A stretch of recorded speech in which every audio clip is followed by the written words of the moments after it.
Hi ನಮಸ್ಕಾರ ಎಲ್ಲರಿಗೂ. ಈ ವಿಡಿಯೋದಲ್ಲಿ ಒಂದು ಸ್ಮಾಲ್ ಪೀಸ್ ಆಫ್ ಅಡ್ವೈಸ್ನ ಕೊಡಬೇಕಾಗಿತ್ತು, ಹಾಗಾಗಿ ಮಾಡ್ತಾ ಇದ್ದೀನಿ. ಆ್ಯಂಡ್ ತುಂಬ ಇನ್ಫಾರ್ಮೇಷನ್ ಇರುವಂಥ ವಿಚಾರ. ನಮ್ಮಂಥ ಮಿಡಲ್ ಕ್ಲಾಸ್ ಜನರಿಗೆ ಆರೋಗ್ಯದಲ್ಲಿ ಏರುಪೇರು ಆಯಿತು ಅಂತ ಅಂದರೆ ಇನ್ಶೂರೆನ್ಸ್ ಅನ್ನೋದು ನಮ್ಮನ್ನು ಯಾವ ರೀತಿ ಕಾಪಾಡುತ್ತೆ ಅನ್ನೋದ್ರ ಬಗ್ಗೆ ಒಂದು ಅವೇರ್ನೆಸ್ ವಿಡಿಯೋ ಮಾಡಬೇಕಾಗಿತ್ತು. ನನ್ನ ಚಾನಲಲ್ಲಿ ಆಲ್ರೆಡಿ ನಾನು ಮಾಡಿದ್ದೀನಿ, ಈ ಚಾನಲಲ್ಲೂ ಮಾಡಬೇಕು ಅಂತ ಡಿಸೈಡ್ ಮಾಡಿದೆ. ಯಾಕಂದರೆ ನನ್ನ ಒಂದು ವಿಡಿಯೋಸ್ನ ನೋಡ್ತಾ ಇರೋರೆಲ್ಲರೂ ನಮ್ಮಂಥ ಮಿಡಲ್ ಕ್ಲಾಸ್ ಜನನೇ. ಅವರಿಗೂ ಕೆಲವೊಂದಷ್ಟು ಕಷ್ಟಗಳಾಗಿರ್ಬೋದು, ಕೆಲವೊಂದಷ್ಟು ವಿಚಾರಗಳ ಬಗ್ಗೆ ಆಗಿರ್ಬೋದು, ಇನ್ನೂ ಒಂದು ಸ್ವಲ್ಪ ಅರಿವಿನ ಮೂಡಿಸ್ಬೇಕಾಗಿದೆ ನಾನು. ಹಾಗಾಗಿ ದಯವಿಟ್ಟು ಇದು ಯಾವುದು ಪ್ರಮೋಷನ್ ಆಗಲಿ ಅಥವಾ ನಾನು ಇದನ್ನ ಅಂತ ಎಲ್ಲ ಏನು ಇಲ್ಲಿ ಬೇರೆ ಬ್ರ್ಯಾಂಡ್ಗಳನ್ನ ಪೋಟ್ರೆ ಮಾಡೋದಾಗಲಿ, ಅದೊಂದಾಗಲಿ ಇದೊಂದಾಗಲಿ ಏನೂ ಅಲ್ಲ. ಸೊ ಇದು ಹಾನೆಸ್ಟ್ ಆಗಿ ನಿಮ್ಗೆಲ್ರಿಗೂ ಒಂದು ಅವೇರ್ನೆಸ್ ವಿಡಿಯೋ. ಆ್ಯಂಡ್ ಇನ್ನೂ ಮಾಡಿಸಿಲ್ಲ ಅಂತಂದರೆ ದಯವಿಟ್ಟು ಮಾಡಿಸಿ ಅಂತ ಹೇಳಿ ಒಂದು ಅವೇರ್ನೆಸ್ ವಿಡಿಯೋನ ಮಾಡ್ತಾ ಇದ್ದೀನಿ. ಸೊ ನಿಮಗೆ ಗೊತ್ತಿರೋ ಹಾಗೆ ನನಗೆ ಇಷ್ಟೆಲ್ಲ ಆಪ್ರೇಷನ್ಗಳಾಗಿದೆ, ಇವಾಗ ರಿಕವರಿ ಆಗ್ತಾ ಇದ್ದೀನಿ. ಈಗ ಮತ್ತೆ ಜಾನ್ವರಿಯಲ್ಲಿ ಕೈ ಆಪ್ರೇಷನ್ ಇದೆ. ಇದೆಲ್ಲದ್ರ ಬಗ್ಗೆ ನಿಮ್ಗೆ ಆಲ್ರೆಡಿ ಗೊತ್ತಿದೆ. ಸೊ ನನ್ನ ಕರೆಕ್ಟಾಗಿ ರುಟೀನ ಫಾಲೋ ಮಾಡ್ಕೊಂಡು ಬಂದಿರೋರಿಗೆ ನಮ್ಮ ಚಾನಲಲ್ಲಿ ಏನೆಲ್ಲ ಸ್ಟ್ರೀಮ್ ಆಗ್ತಿರುತ್ತೆ ಅಂತ ಗೊತ್ತಿರುತ್ತೆ. ಇವತ್ತು ಸ್ಪೆಷಲ್ ಆಗಿ ಒಂದು ವಿಚಾರದ ಬಗ್ಗೆ ಒಂದು ಅವೇರ್ನೆಸ್ನ ಮಾಡಬೇಕು ಅಂತ ಅಂದ್ಕೊಂಡು ಮಾಡ್ತಾ ಇದ್ದೀನಿ ವಿಡಿಯೋನ. ಸೊ ಏನು ಅಂತ ಅಂದರೆ, ಇಷ್ಟೊಂದೆಲ್ಲ ನಾನು ಆಪ್ರೇಷನ್ಗಳನ್ನ ಮಾಡಿಸ್ಕೊಂಡೆ, ನನಗೆ ದುಡ್ಡೆಲ್ಲಿಂದ ಬಂತು ಅಂತಲೂ ತುಂಬ ಜನ ಕೇಳಿದ್ರಿ. ನಾವು ಫಂಡ್ ರೈಸ್ ಮಾಡಿಕೊಡ್ತೀವಿ ಅಂತೆಲ್ಲ ಕೇಳಿದ್ರಿ. ಇನ್ಶೂರೆನ್ಸ್ ಇದೆ ನನ್ನ ಹತ್ರ ಅಂತಲೂ ಹೇಳಿದೆ ನಾನು. ಸೊ ಇನ್ಶೂರೆನ್ಸು ಏನಕ್ಕೆ ಇರಬೇಕು ಆ್ಯಂಡ್ ಯಾವ ರೀತಿ ಇನ್ಶೂರೆನ್ಸ್ನ ನಾವು ಪಿಕ್ ಮಾಡಬೇಕು ಅನ್ನೋದ್ರ ಬಗ್ಗೆ ಇಲ್ಲಿ ಮಾತಾಡೋಣ ನಾವು. ಸೊ ಕೆಲವೊಂದಷ್ಟು ಜನಕ್ಕೆ ಯಾವುದನ್ನು ನಾನು ತೊಗೋಬೇಕು ಅಥವಾ ಯಾವ ಥರ ಏನದು ಅಡ್ವಾಂಟೇಜಸ್ ಇರುವಂಥ ಇನ್ಶೂರೆನ್ಸ್ನ ನಾವು ಪಿಕ್ ಮಾಡಬೇಕು ಅನ್ನೋದ್ರ ಬಗ್ಗೆ ಗೊತ್ತಿರಲ್ಲ. ಅದಕ್ಕೆ ನನಗೆ ಗೊತ್ತಿರುವಂಥ ನಾಲೆಜ್ನ ಇಲ್ಲಿ ಶೇರ್ ಮಾಡ್ಕೊತೀನಿ ಅಷ್ಟೇ ನಾನು. ಸೊ ಹೋಪ್ಫುಲಿ ನಿಮಗೆ ಹೆಲ್ಪ್ ಆದರೆ ನನಗೂ ಖುಷಿ ಆಗುತ್ತೆ. ಸೊ ಇಷ್ಟೆಲ್ಲ ಮಾಡಿರೋದು ನಾನು ಇನ್ಶೂರೆನ್ಸ್ ಎಂದರೆ, ಓಕೆನಾ. ಸೊ ಇನ್ಶೂರೆನ್ಸ್ ಹೆಂಗೆ ಅಂತ ಅಂದರೆ, ಲೈಫ್ ಇನ್ಶೂರೆನ್ಸ್ಗೂ ಹೆಲ್ತ್ ಇನ್ಶೂರೆನ್ಸ್ಗೂ ಬೇರೆ ಇನ್ಶೂರೆನ್ಸ್ಗಳಿಗೂ ತುಂಬ ವ್ಯತ್ಯಾಸ ಇದೆ. ಮೊದಲನೇದಾಗಿ ಆ ಡಿಫ್ರೆನ್ಸ್ನ ತಿಳ್ಕೊಳ್ಳಿ. ಲೈಫ್ ಇನ್ಶೂರೆನ್ಸ್ ಹೆಂಗೆ ಅಂತ ಅಂದರೆ, if in case for example ಯಾವುದೋ ಮನೇಲಿ ಯಾರ್ದೋ ಒಂದು ಅವ್ರದ್ದೊಂದು ಲೈಫ್ ಇನ್ಶೂರೆನ್ಸ್ ಇರುತ್ತೆ. ಅವರು ಡೆತ್ ಆದರು ಅಂತ ಅಂದರೆ ಅವ್ರು ಏನೆಲ್ಲ ಸೇವಿಂಗ್ಸ್ ಮಾಡ್ಕೊಂಡಿದ್ದಾರೆ, ಅವ್ರ ಹೆಂಡತಿಗೋ ಮಕ್ಳಿಗೋ ಅಥವಾ ಯಾರಿಗಾದರೂ ಅಂದರೆ ಫ್ಯಾಮಿಲಿ ರಿಲೇಟಿವ್ ಆಗಿರೋರಿಗೆ ಯಾರ ಹೆಸ್ರಿಗೆ ನಾಮಿನಿ ಮಾಡಿರ್ತಾರೆ, ಸತ್ತ ನಂತರ ನಮಗೆ ದುಡ್ಡು ಬರುತ್ತಲ್ಲ, ಅದು ಲೈಫ್ ಇನ್ಶೂರೆನ್ಸು. ಹೆಲ್ತ್ ಇನ್ಶೂರೆನ್ಸ್ ಏನು ಅಂತ ಅಂದರೆ, ಆರೋಗ್ಯ ಸಮಸ್ಯೆಗಳು ಉಂಟಾದಾಗ, ಆಸ್ಪತ್ರೆ ಸೇರ್ಕೊಂಡಾಗ, ಆಪ್ರೇಷನ್ಗಳು ಆದಾಗ ನಮಗೆ ಹೆಲ್ತ್ ಇನ್ಶೂರೆನ್ಸು ಉಪಯೋಗಕ್ಕೆ ಬರುತ್ತೆ. ಲೈಫ್ ಇನ್ಶೂರೆನ್ಸು ಹೆಲ್ತ್ ಇನ್ಶೂರೆನ್ಸ್ಗೆ ನಮಗೆ ಉಪಯೋಗ ಆಗುತ್ತಾ ಅಂತ ಅಂದರೆ ಖಂಡಿತ ಅದಕ್ಕೂ ಇದಕ್ಕೂ ಲಿಂಕೇ ಇಲ್ಲ. ಅದು ಇದು ಹೆಲ್ಪ್ ಮಾಡಲ್ಲ. ಲೈಫ್ ಇನ್ಶೂರೆನ್ಸೇ ಬೇರೆ, ಹೆಲ್ತ್ ಇನ್ಶೂರೆನ್ಸೇ ಬೇರೆ, ಓಕೆನಾ. ಇದ್ರ ಬಗ್ಗೆ ಒಂದು ಕ್ಲಾರಿಟಿ ತಗೊಳ್ಳಿ. ಈಗ ಕೆಲವೊಂದಷ್ಟು ಹೊಸ ರೂಲ್ಸ್ಗಳು ಬಂದಿರ್ಬೋದು, ಹೊಸ ಇದು ಬಂದಿರ್ಬೋದು. ನಾವು ಇಷ್ಟು ಪರ್ಸೆಂಟು ಲೈಫ್ ಇನ್ಶೂರೆನ್ಸಿಂದ ಹೆಲ್ತ್ ಇನ್ಶೂರೆನ್ಸ್ ಕೊಡ್ತೀವಿ ಅಂತಲೂ ಕೆಲವೊಂದಷ್ಟು ಪರ್ಸೆಂಟೇಜಲ್ಲಿ ಕೊಡ್ತಾ ಇರ್ಬೋದು. ಬಟ್ ಮೆಜಾರಿಟಿ ಲೈಫ್ ಇನ್ಶೂರೆನ್ಸೇ ಬೇರೆ, ಹೆಲ್ತ್ ಇನ್ಶೂರೆನ್ಸೇ ಬೇರೆ, ಓಕೆನಾ. ಫಸ್ಟ್ ಇದ್ರ ಡಿಫ್ರೆನ್ಸು. ಎರಡನೇ ವಿಚಾರ, ಯಾವ ರೀತಿ ನಾನು ಹೆಲ್ತ್ ಇನ್ಶೂರೆನ್ಸ್ನ ಸೆಲೆಕ್ಟ್ ಮಾಡ್ಕೋಬೇಕು ಅಥವಾ ಯಾವ ಏಜಲ್ಲಿ ನಾನು ಇನ್ಶೂರೆನ್ಸ್ನ ಮಾಡಿಸ್ಬೇಕು, ವರ್ಷಕ್ಕೆ ಎಷ್ಟು ನಾವು ಕಟ್ಟಬೇಕಾಗತ್ತೆ, ಎಷ್ಟು ಕೊಡ್ತಾರೆ ನಮಗೂ ಒಂದ್ಸತಿಗೆ ಅಂತ ಕೇಳಿದ್ರೆ, ಮೊದಲನೇದಾಗಿ ನಿಮ್ಮ ಮಕ್ಕಳೇನಾದರೂ IT ಕೆಲಸ ಮಾಡ್ತಾ ಇದ್ದು ಇಲ್ಲ ಗೌರ್ಮೆಂಟ್ ಎಂಪ್ಲಾಯ್ ಆಗಿದ್ರೆ ನಿಮ್ಮ ಮಕ್ಕಳಿಗೆ ಇನ್ಶೂರೆನ್ಸ್ ಕಂಪನಿ ಕಡೆಯಿಂದಾನೆ ಕೊಟ್ಟಿರ್ತಾರೆ, ಓಕೆನಾ. ಕಾರ್ಪೊರೇಟ್ ಇನ್ಶೂರೆನ್ಸ್ ಅಂತ ಹೇಳಿ ಕೊಟ್ಟಿರ್ತಾರೆ. ಇದರಲ್ಲಿ ಕೆಲವೊಂದಷ್ಟು ವಿಚಾರಗಳು ಹೆಂಗಿರುತ್ತೆ ಅಂದರೆ, ಆ ಇನ್ಶೂರೆನ್ಸಲ್ಲಿ ಅವರ ಪೇರೆಂಟ್ಸ್ಗೂ ಏನು ಅವ್ರ ಪೇರೆಂಟ್ಸ್ಗೂ ಸೇರಿನೇ ಇನ್ಶೂರೆನ್ಸ್ನ ಮಾಡಿರ್ತಾರೆ ಫ್ಯಾಮಿಲಿಗೆ ಅಂತ ಹೇಳ್ಬಿಟ್ಟು. ಕೆಲವೊಂದು ಕಡೆ ಬರೀ ಎಂಪ್ಲಾಯಿಗೆ ಮಾತ್ರ ಇನ್ಶೂರೆನ್ಸ್ನ ಕೊಟ್ಟಿರ್ತಾರೆ. ಅದು ಡಿಪೆಂಡ್ ಆಗುತ್ತೆ ನೀವು ಎಲ್ಲಿ ಕೆಲಸ ಮಾಡ್ತಾ ಇದ್ದೀರಾ ಆ್ಯಂಡ್ ನಿಮಗೆ ಏನೇನು ಕೊಟ್ಟಿದ್ದಾರೆ ಅಂತ ಹೇಳ್ಬಿಟ್ಟು. ಸೊ ಆಫೀಸಲ್ಲಿ ಕೊಟ್ಟಿರುವಂಥ ಇನ್ಶೂರೆನ್ಸ್ ಇರುತ್ತೆ, ಇದ್ರೆ ಓಕೆ, ವೆಲ್ ಆ್ಯಂಡ್ ಗುಡ್. ಇಲ್ಲ ಅಂತಂದರೆ ದಯವಿಟ್ಟು ಇವತ್ತೇ ವಿಡಿಯೋ ಎಲ್ಲ ನೋಡಿದ್ಮೇಲೆ ನೀವು ನಾಳೆ ಆಫೀಸ್ಗೆ ಹೋದ್ಮೇಲೆ ಕ್ರಾಸ್ ಚೆಕ್ ಮಾಡ್ಕೊಳ್ಳಿ ಒಂದ್ಸಲ. ಇನ್ಶೂರೆನ್ಸ್ ಇದೆ, ಎಷ್ಟು ಕ್ಲೈಮ್ ಆಗುತ್ತೆ ಆ್ಯಂಡ್ ನಮ್ಮ ಪೇರೆಂಟ್ಸ್ಗೂ ಇದೆಯಾ ಇಲ್ವಾ ಅನ್ನೋದನ್ನು ಕ್ರಾಸ್ ಚೆಕ್ ಮಾಡ್ಕೊಳ್ಳಿ, ಆಯಿತಾ. ಓಕೆ, ನಾವು ಫಸ್ಟ್ ಇದೊಂದು. ಎರಡನೇ ವಿಚಾರ ಏನು ಅಂತಂದರೆ, ಇಲ್ಲ ನಾನು ಸಪ್ರೇಟಾಗಿ ಇನ್ಶೂರೆನ್ಸ್ ಮಾಡಿಸ್ಬೇಕು, ನನ್ನ ಹತ್ರ ಇನ್ಶೂರೆನ್ಸೇ ಇಲ್ಲ ಅನ್ನೋ ಥರ ಇದ್ದರೆ ನಿಮಗೆ ಮಾರ್ಕೆಟಲ್ಲಿ ಸಿಕ್ಕಾಪಟ್ಟೆ ಇನ್ಶೂರೆನ್ಸ್ಗಳು ಇದೆ. ನಿಮಗೆ ಯಾವುದು ವರ್ತ್ ಅನಿಸುತ್ತೆ, ನಿಮಗೆ ಯಾವುದು ಕಾಸ್ಟಿಂಗ್ ಕಮ್ಮಿ ಅನಿಸುತ್ತೆ, ನಿಮಗೆ ಪ್ಯಾಕೇಜ್ ಯಾವುದು ಕೊಡ್ತಾರೆ ಅದನ್ನು ಆಪ್ಟ್ ಮಾಡ್ಕೊಳ್ಳಿ. ನಾನು ಇದೇ ಅದು ಅಂತ ಏನು ಹೇಳಕ್ ಹೋಗಲ್ಲ. ಸೊ ನಿಮಗೆ ಏನು ಅನ್ಸುತ್ತೆ ಅದನ್ನು ಆಪ್ಟ್ ಮಾಡ್ಕೊಳ್ಳಿ. ಬಿಕಾಸ್ ಹೆಲ್ತ್ ಇನ್ಶೂರೆನ್ಸ್ ಎಷ್ಟು ಇಂಪಾರ್ಟೆಂಟ್ ಅಂದರೆ, ಈಗ ನಾನು ಆಸ್ತಿ ಮಾಡಿಲ್ಲ ಅಂತಸ್ತು ಮಾಡಿಲ್ಲ ಅಂತಂದ್ರು ಲೈಫಲ್ಲಿ ಹೆಲ್ತ್ ಇನ್ಶೂರೆನ್ಸ್ ಮಾಡ್ಕೋಬೇಕು ಅನ್ನೋದ್ರ ಬಗ್ಗೆ ನಾನು ತುಂಬಾ ತಲೆಯಲ್ಲಿ ಇಟ್ಕೊಂಡಿದ್ದೀನಿ. ಯಾಕಂದರೆ ನಮ್ಮ ಹತ್ರ ಅಂತೂ 16 ವರ್ಷದಿಂದ ಇನ್ಶೂರೆನ್ಸ್ ಇದೆ. ನಾವೇನು ಇವತ್ತಿನೇನೆ ಮಾಡಿಸಿರೋದಲ್ಲ, ನಮ್ಮ ಹತ್ರ ತುಂಬ ವರ್ಷದಿಂದ ಇನ್ಶೂರೆನ್ಸ್ ಇದೆ. ನಮ್ಮಪ್ಪ ಎಷ್ಟು ಜಾಣ ಅಂತಂದರೆ ಎಲ್ಲ ವಿಚಾರದಲ್ಲಿ ಡಾಕ್ಯುಮೆಂಟೇಷನ್ ವಿಚಾರದಲ್ಲಂತೂ ಪಕ್ಕಾ ಇರ್ತಾರೆ.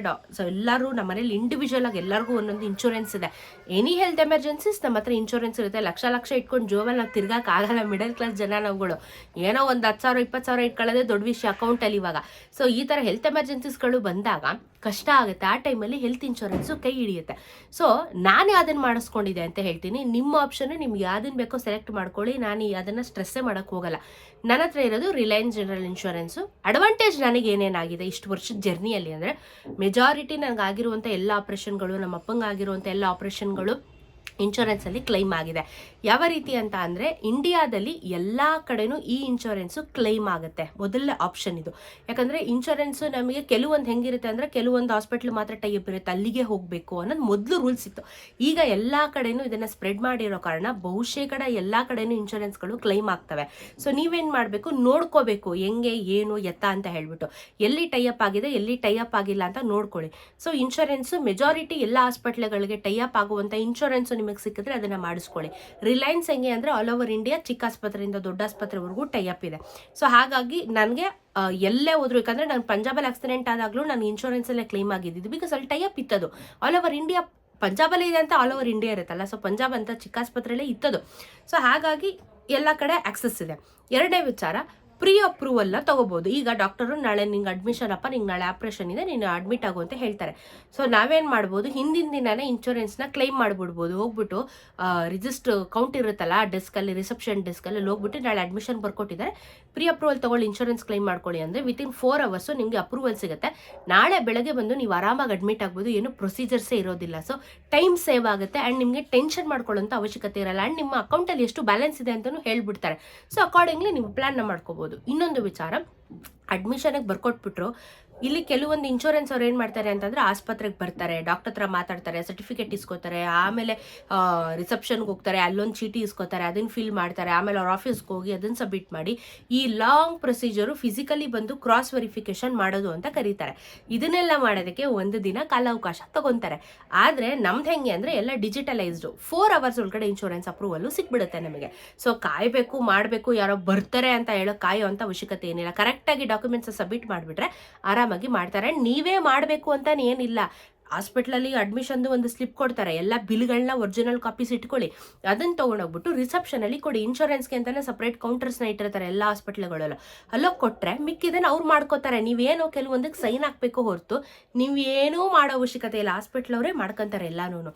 ಸೊ ಇದು ನಮ್ಮದು ಡಿಜಿಟಲೈಸ್ ಆಗಿರೋದು. ಆ್ಯಂಡ್ ಆಲ್ಸೋ ಅಪ್ರೂವಲ್ಲು ಯಾವ್ಯಾವುದಕ್ಕೆ ಕೊಡ್ತಾರೆ ಯಾವ್ಯಾವುದಕ್ಕೆ ಕೊಡಲ್ಲ ಅಂದರೆ, ಎಲ್ಲ 100% ಕ್ಲೈಮ್ ಆಗುತ್ತೆ ಅಂತ ನಾನು ಹೇಳಲ್ಲ. ಇದರಲ್ಲಿ ಕೆಲವೊಂದು ಕ್ಲೈಮ್ ಆಗಲ್ಲ. ಹೆಂಗೆ ಅಂದರೆ, ಈಗ ಹ್ಯಾಂಡ್ ಗ್ಲೌಸ್ ಆಗಿರ್ಬೋದು, ಇವಾಗ ನಮಗೆ ಬೆಡ್ ಬಾತ್ ಮಾಡಿಸ್ಬೇಕಾದ್ರೆ ಹಗೀಸ್ ಚೇಂಜ್ ಮಾಡೋದು, ಆಮೇಲೆ ವೆಟ್ ವೈಪ್ಸಲ್ಲಿ ಮೈ ಒರೆಸೋದು, ಊಟ ಆಗಿರ್ಬೋದು, ಇದೆಲ್ಲ ಕ್ಲೈಮ್ ಆಗಲ್ಲ. ಇದೆಲ್ಲ ನಾವು ಕೈ ಮೇಲೆ ಕಟ್ಟಬೇಕಾಗುತ್ತೆ. ಬಟ್ ಮುಕ್ಕಾಲು ಭಾಗ ನಿಮಗೆ ಇನ್ಶೂರೆನ್ಸಲ್ಲಿ ಕ್ಲೈಮ್ ಆಗುತ್ತೆ, ಕಾಲು ಭಾಗ ನೀವು ಕೈ ಮೇಲೆ ಕಟ್ಟಬೇಕಾಗುತ್ತೆ. ಕಾಲು ಭಾಗ ಅಂದರೆ ಏನು, ಒಂದು 20,000ದಿಂದ 30,000 ಅಷ್ಟು ಕೆಲವೊಂದು ಸತಿ ಆಗೋದಿಲ್ಲ. ಕೆಲವೊಂದು ಸತಿ 2,000 3,000 ಬರೋ ಚಾನ್ಸಸ್ ಇರುತ್ತೆ. ಲಾಸ್ಟ್ ಟೈಮ್ ನಮಗೆ 2,000 ಬಂದಿತ್ತು ಕೈ ಮೇಲೆ ಕಟ್ಟಕ್ಕೆ. ಸೊ ಡಿಪೆಂಡ್ ಆಗುತ್ತೆ. ಮುಕ್ಕಾಲು ಭಾಗ ನೀವು ಇನ್ಶೂರೆನ್ಸಲ್ಲಿ ಹೋದರೆ ಕಾಲು ಭಾಗ ಕೈ ಮೇಲೆ ಕಟ್ಟಬೇಕಾಗುತ್ತೆ. ಸೊ ಕೆಲವೊಂದಷ್ಟು ಇನ್ಶೂರೆನ್ಸ್ಗಳಲ್ಲಿ ಹೆಂಗೆ ಅಂತ ಅಂದರೆ, ಕೆಲವೊಂದು ಇನ್ಶೂರೆನ್ಸ್ ಏನು ಮಾಡ್ತಾರೆ, ನಿಮ್ಮ ಅಕೌಂಟಿಗೆ ಡೈರೆಕ್ಟಾಗಿ ಅಮೌಂಟನ್ನ ಟ್ರಾನ್ಸ್ಫರ್ ಮಾಡ್ತಾರೆ. ಆ ಅಮೌಂಟನ್ನ ನೀವು ಯೂಸ್ ಮಾಡಿಕೊಂಡು ನಂತರ ಬಿಲ್ನ ಸಬ್ಮಿಟ್ ಮಾಡ್ಬೋದು. ಕೆಲವು ಇನ್ಶೂರೆನ್ಸಲ್ಲಿ ಹೆಂಗೆ ಅಂತ ಅಂದರೆ, ಅಪ್ರೂವಲ್ ಕೊಡ್ತಾ ಇರ್ತಾರೆ. ಇವಾಗ 1 ಲಕ್ಷ ಬಿಲ್, ಫಸ್ಟಿಗೆ 1 ಲಕ್ಷ ಕೊಟ್ಟಿರ್ತಾರೆ, ಅದು ಬಿಲ್ ನೋಡಿದ್ರೆ ನಿಮ್ಮದು 1.5 ಲಕ್ಷ ಆಗಿರುತ್ತೆ. ಆಟೋಮೆಟಿಕ್ಕಾಗಿ ಕ್ಲೈಮ್ ಆಗ್ತಾ ಹೋಗ್ತಾ ಇರುತ್ತೆ. ಕೆಲವೊಂದು ಹಂಗಿರುತ್ತೆ, ಕೆಲವೊಂದು ಹಿಂಗಿರುತ್ತೆ. ಸೊ ನೀವು ನೋಡ್ಕೊಳ್ಳಿ ಹೆಂಗೆ ಏನು ಅಂತ ಹೇಳಿ. ಆ್ಯಂಡ್ ಆ್ಯಕ್ಚುಲಿ ಈ ವರ್ಷದಿಂದ ಇನ್ಶೂರೆನ್ಸ್ಗೆ GSTನೂ ಇರಲಿಲ್ಲ. ಸೊ ಹೆಣ್ಮಕ್ಳಿಗೆ 5% ಡಿಸ್ಕೌಂಟ್ ಕೂಡ ಇದೆ ಇನ್ಶೂರೆನ್ಸ್ ಮಾಡಿಸ್ಕೋಬೇಕು ಅಂತ ಅಂದರೆ. ಸೊ ಈ ಥರ ಅಡ್ವಾಂಟೇಜಸ್ಗಳಿರ್ತವೆ. ಪ್ರೀ ಅಪ್ರೂವಲ್ ತೊಗೋಬೋದು ಆ್ಯಂಡ್ ನಿಮ್ಗೆ ಎಲ್ಲ ಕಡೆ ಕ್ಲೈಮ್ ಆಗುತ್ತೆ ಹೆಲ್ತ್ ಇನ್ಶೂರೆನ್ಸ್ಗಳು. ಸೊ ನನಗೆ ವರ್ಷಕ್ಕೆ 5 ಲಕ್ಷ ಇನ್ಶೂರೆನ್ಸ್ ಸಿಗುತ್ತೆ. ನನಗೆ 1 ವರ್ಷಕ್ಕೆ ನವಂಬರಲ್ಲಿ ನಂದು ರಿನಿವಲ್ ಇರುತ್ತೆ. ರಿನಿವಲ್ 4,500ದಿಂದ 5,000 ರೂಪಾಯಿ ನಾನು ವರ್ಷಕ್ಕೆ ಒಂದೇ ಸತಿ ದುಡ್ಡು ಕಟ್ತೀನಿ. 4,500ರಿಂದ 5,000 ರೂಪಾಯಿ ಒಂದೇ ಸತಿ, ವರ್ಷಕ್ಕೆ ಒಂದೇ ಸತಿ. ನಾನು ತುಂಬ ಹೇಳ್ತಿದ್ದೀನಿ, ಪದೇ ಪದೇ ಮೆಸೇಜ್ ಮಾಡ್ತೀರಾ ತಿಂಗ್ಳಿಗ ಅಂತ. ಇಲ್ಲ, ವರ್ಷಕ್ಕೆ ಒಂದೇ ಸತಿ 4,500ರಿಂದ 5,000 ರೂಪಾಯಿ. ಪ್ರೀಮಿಯಮ್ ಮೇಲೆ ಡಿಪೆಂಡ್ ಆಗುತ್ತೆ, ನೀವೇನು ಪ್ಯಾಕೇಜ್ ತೊಗೋತೀರಾ ಅನ್ನೋದ್ರ ಮೇಲೆ ಡಿಪೆಂಡ್ ಆಗುತ್ತೆ. ನನಗಷ್ಟೇ ಬರೋದು. ಸೊ ವರ್ಷಕ್ಕೆ ಒಂದೇ ಸತಿ ನಾನು ದುಡ್ಡು ಕೊಡ್ತೀನಿ. ನನಗೆ ಇಡೀ ವರ್ಷಕ್ಕೆ 5 ಲಕ್ಷ ನನಗೆ ಹೆಲ್ತ್ ಇನ್ಶೂರೆನ್ಸ್ ಇರುತ್ತೆ. ಇದ್ರ ಜೊತೆಗೆ ಇವಾಗ ಹೆಲ್ತ್ ಗೇನ್ ಪಾಲಿಸಿ ಅಂತ ಕೂಡ ಮಾಡಿದ್ದಾರೆ. ಇದು ಬೇರೆದ್ರಲ್ಲಿ ಇದೆಯೋ ಅಲ್ವೋ ನಂಗೆ ಗೊತ್ತಿಲ್ಲ, ಬಟ್ ನಮ್ದ್ರಲ್ಲಿದೆ ರಿಲಯನ್ಸಲ್ಲಿ. ಹೆಂಗೆ ಅಂದರೆ, 1 ವರ್ಷ ಹಾಸ್ಪಿಟಲೈಸ್ ಆಗಿಲ್ಲ, ಏನು ಯೂಸ್ ಮಾಡಿಲ್ಲ ಅಂತಂದರೆ ಮುಂದಿನ ವರ್ಷ ನಿಮಗೆ ಬೋನಸ್ ಸಿಗುತ್ತೆ. ಸೊ 1 ಲಕ್ಷ ಸಿಗ್ಬೋದು, 50,000 ಸಿಗ್ಬೋದು, 2 ಲಕ್ಷ ಸಿಗ್ಬೋದು, ಡಿಪೆಂಡ್ ಆಗುತ್ತೆ. ಅದು ಪ್ರೀಮಿಯಂ ಕಸ್ಟಮರ್ ಮೇಲೆ ಡಿಪೆಂಡು. ನನಗೆ 1.5 ಲಕ್ಷ ಸಿಕ್ಕಿತ್ತು ಆ್ಯಕ್ಚುಲಿ ಈ ಆಪ್ರೇಷನ್ಗೆ. ಲಾಸ್ಟ್ ಇಯರ್ ಯೂಸ್ ಮಾಡಿರಲಿಲ್ಲ ನಾನು 24ಅಲ್ಲಿ. ಅದಕ್ಕೆ 1,60,000 ನನಗೆ ಬೋನಸ್ ಸಿಕ್ಕಿತ್ತು. ಅದರಿಂದ ನನಗೆ ಗ್ರಾಫ್ಟಿಂಗ್ ಮಾಡೋದಕ್ಕೆ ಹೆಲ್ಪ್ ಆಯಿತು. ಸೊ ಈ ಥರ ಆ್ಯಡೆಡ್ ಅಡ್ವಾಂಟೇಜಸ್ಗಳು ಇರುತ್ತೆ. ನೀವು ನೋಡ್ಕೊಳ್ಳಿ, ನಾನು ಇದೇ ಮಾಡಿಸಿ ಅದೇ ಮಾಡಿಸಿ ಅಂತ ಹೇಳ್ತಾ ಇಲ್ಲ. ನಿಮ್ಗೆ ಏನು ಕಂಫರ್ಟಬಲು, ಎಲ್ಲ ಕಡೆ ಆ್ಯಕ್ಸಸ್ ಇರಬೇಕು, ಎಲ್ಲ ಥರದ ಕಾಯಿಲೆಗಳಿಗೆ ಆ್ಯಕ್ಸಸ್ ಇರಬೇಕು, ಅದನ್ನು ನೋಡ್ಕೊಳ್ಳಿ. ಆ್ಯಂಡ್ ಇನ್ನೊಂದು ಹೇಳ್ತೀನಿ, ಕಾಸ್ಮೆಟಿಕ್ ಪ್ಲಾಸ್ಟಿಕ್ ಸರ್ಜರಿಗಳು ಅಂದರೆ ಈ ಮೂಗು ಸರಿಗಿಲ್ಲ, ದಪ್ಪ ಐತೆ, ನಾನು ಇದನ್ನು ಸಣ್ಣ ಮಾಡಿಸ್ಬೇಕು, ಶೇಪ್ ಮಾಡಿಸ್ಬೇಕು, ಲಿಪ್ಸ್ ದಪ್ಪ ಮಾಡಿಸ್ಬೇಕು, ಇದು ಕಾಸ್ಮೆಟಿಕ್ ಪ್ಲಾಸ್ಟಿಕ್ ಸರ್ಜರಿ ಅಂತಾರೆ. ಇದಕ್ಕೆ ಕ್ಲೈಮ್ ಆಗಲ್ಲ, ಯಾವ ಇನ್ಶೂರೆನ್ಸು ಮೆಜಾರಿಟಿ ಕ್ಲೈಮ್ ಆಗಲ್ಲ. ಈ ಫಿಲ್ಮ್ ಆ್ಯಕ್ಟರ್ಗಳೆಲ್ಲ ಮಾಡಿಸ್ಕೊಂಡಿರೋದೆಲ್ಲ ಕೋಟಿಗಿರುತ್ತೆ, ಅದೆಲ್ಲ ನಾವು ಮಾಡಿಸ್ಕೊಳಕ್ಕಾಗಲ್ಲ. ಇದು ನಮ್ಮಂಥ ಮಿಡಲ್ ಕ್ಲಾಸ್ ಅವ್ರಿಗೆ ಸಾಕು. 4,500 ವರ್ಷಕ್ಕೊಂದ್ಸತಿ ದೊಡ್ಡ ವಿಷಯ ಆಗಲ್ಲ. ಡೆಂಟಲ್ ಹಲ್ಲಿಗೆ ಸಂಬಂಧಪಟ್ಟಿರೋದು ಕೆಲವೊಂದು ಕ್ಲೈಮ್ ಆಗೋದಿಲ್ಲ. ಇದನ್ನೆಲ್ಲ ನೋಡ್ಕೋಬೇಕಾಗುತ್ತೆ, ನೀವು ನೋಡಿಕೊಂಡು ನಿರ್ಧಾರ ಮಾಡಿ. ಆ್ಯಂಡ್ 45 ಇಯರ್ಸ್ ಮೇಲೆ ಇರುವಂಥವ್ರು ಯಾರಾದರೂ ಇದ್ದೀರಾ ಅಂತ ಹೇಳಿದ್ರೆ ನಿಮಗೆ ರೂಲ್ಸ್ ಬೇರೆ ಇರುತ್ತೆ. ಬಿಕಾಸ್ ಶುಗರು, BP, ಥೈರಾಯ್ಡ್ ಏನೂ ಇಲ್ಲ ಅಂತಂದರೆ well and good. But if in case ಬಂದಿದೆ, ಶುಗರ್ ಇದೆ, ನಂದು ಹಿಸ್ಟ್ರಿ ಇದೆ ಅಂತ ಅಂದರೆ ನಿಮ್ಮಗಳಿಗೆ ಸ್ವಲ್ಪ ಡಿಲೇ ಆಗುತ್ತೆ. ಇವಾಗ ಬಂದಿರುವಂಥ ಹೊಸ ರೂಲ್ಸ್ ಹೆಂಗಿದೆ ಅಂತ ಅಂದರೆ ಶುಗರ್, BP, ಥೈರಾಯ್ಡ್ ಎಲ್ಲ ಇರೋರಿಗೆ ನಿಮಗೆ 3 ವರ್ಷ ನೀವು ಇನ್ಶೂರೆನ್ಸ್ನ ತೊಗೊಂಡ ಮೇಲೂ 3 ವರ್ಷ ನಿಮ್ಗೆ ಇನ್ಶೂರೆನ್ಸು ಕ್ಲೈಮ್ ಆಗಲ್ಲ. ಬಟ್ ವರ್ಷ ದುಡ್ಡು ಕಟ್ಟಬೇಕಾಗತ್ತೆ. ಏನಿರುತ್ತೆ ಪ್ರೀಮಿಯಮ್ಮು ನೀವು ಕಟ್ಟಬೇಕು. ಆ್ಯಂಡ್ ಪ್ರೀಮಿಯಮ್ಮು ನಿಮಗೆ 45+ ಇರೋರಿಗೆ 20,000 ಮೇಲೆ ಹೋಗುತ್ತೆ. ನಿಮಗೆ ಬೇರೆ, ನಮ್ಮಂಥ ಏಜ್ ಅವ್ರಿಗೆ ಬೇರೆ ಇರುತ್ತೆ. 30-35ವರೆಗೂ ಏಜ್ಗೆ ಕಾಸು ಬೇರೆ ಇರುತ್ತೆ. 45 ಮೇಲಾಗಿರೋ ಏಜ್ ಅವ್ರಿಗೆ ದುಡ್ಡು ಬೇರೆ ಇರುತ್ತೆ. 60 ವರ್ಷ ಮೇಲಾಗಿರೋರಿಗೆ ಪ್ರೀಮಿಯಂ ಬೇರೆ ಇರುತ್ತೆ.